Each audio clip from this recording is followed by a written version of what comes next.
of the world! We definitely know what we're doing. This is the San Pedro Fish Market, home of the world-famous shrimp trade. And we are the kings of fish. We are here at J. Trani's in San Pedro. The Trani family has been in this restaurant business here in town for 90 years. This was actually a regular hangout for my grandfather, his brother, my Uncle Johnny. We're coming in because we've got these new products that we're going to start selling through our restaurant and also through our website. What's happening, Dustin? What's going on, man? I reached out to my good friend Dustin Trani. He's a chef and he's got quite a reputation, not just in town, but actually across the country. So we're going to give him these products and see, like, you know, what he can do with it. Is this the box that we sent? It looks like it's open. Yeah, I was poking around a little bit. You know, got a little jump the head start and tried a few of the things. So what do you think, man? I'm not sure what to do with these. They're actually very delicious, but I will say the beauty of it, I should say. Well, it looks like barf. Yeah, like barf in the kitchen, helping department buy me around, you know. So we don't know how to market these things. We grew up with sort of like canned tuna, canned seafood. You know, the canneries left a long time ago.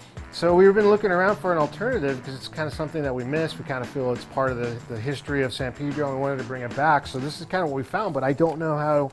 You know, it's not a can, it's a pouch.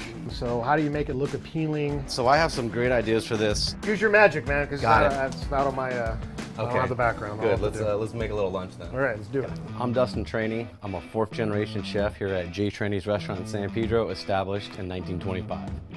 I was never a culinary trained chef, so I would say most of my training comes from like my grandfather and my father, and just kind of growing up in a restaurant family, and then you kind of learn on the fly. This is actually from Giuliano's in Gardena. It's one of the oldest bakeries. I've actually been cooking in the kitchen here since I was 5 years old.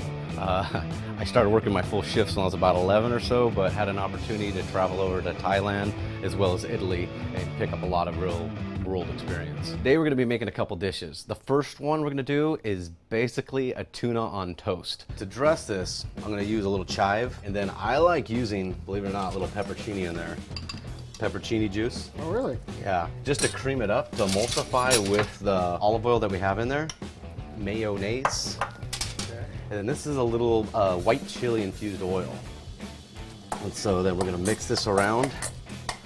So now we got our toast that we're using here. Gonna rub it with a little garlic. This is true Italian garlic bread. Just a light rub on it, and the smell that comes through is just insane. Oh my God, I've never tried to do that before. Oh, it's the best. Just a little olive oil on it for more. And then we're gonna take our tuna and just start mounding it on there. Oh my God. Okay, now we got it all on the toast here, so let's garnish it up.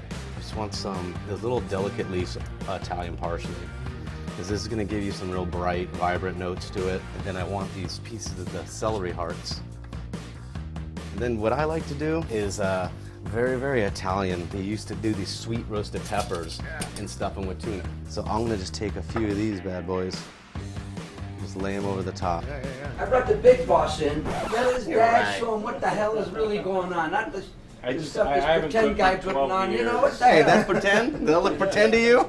Jimmy, I have to say, I wouldn't have made that. You're going to have to take some lessons from this guy now, man. I didn't look at it very close until I had to get a little close. You missed the whole story. Wow, hey, fantastic. The dish. Dustin's doing his work, and who should show up but Tommy? And then Dustin's dad, Jim Trani, comes in, and you know, long lost buddies are trading war stories. We're over here trying to bring tuna into the modern world. A little more chili oil. Chili oil. What do you do with that? Chili oil. Fantastic. All we have was Tabasco, Yeah, I know. right? But you know what? Those guys, between the two of them, you know, they've been fixtures and icons in our hometown when it comes to seafood and the food industry and restaurants. I mean, I all the respect in the world for them. So it's kind of cool to have them in the background. This is incredible. How is it, Tommy? It's tuna. Here's where we're at, guys. Well, Look where we're there at. you go. 90 With Chef Dustin and his dad, Jimmy. 4 generations, right? That makes your place seem like a young whippersnapper. It is. About 60 years. 60 years for us.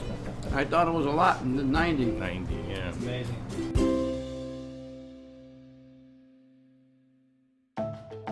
Welcome to our Rolling Hills location. They said they're going to be done tomorrow. I have a hard time believing that. With what? The kitchen portion. The big piece of equipment that's not here yet that goes here. The one that goes there.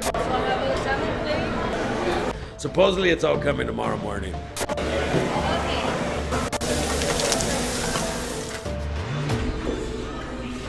Take a bit of while like this. It usually goes quicker, but we usually kind of a lot of material on the back, so it's taking a little longer.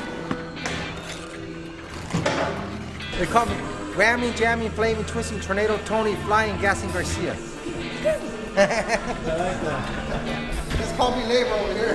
Labor Tony.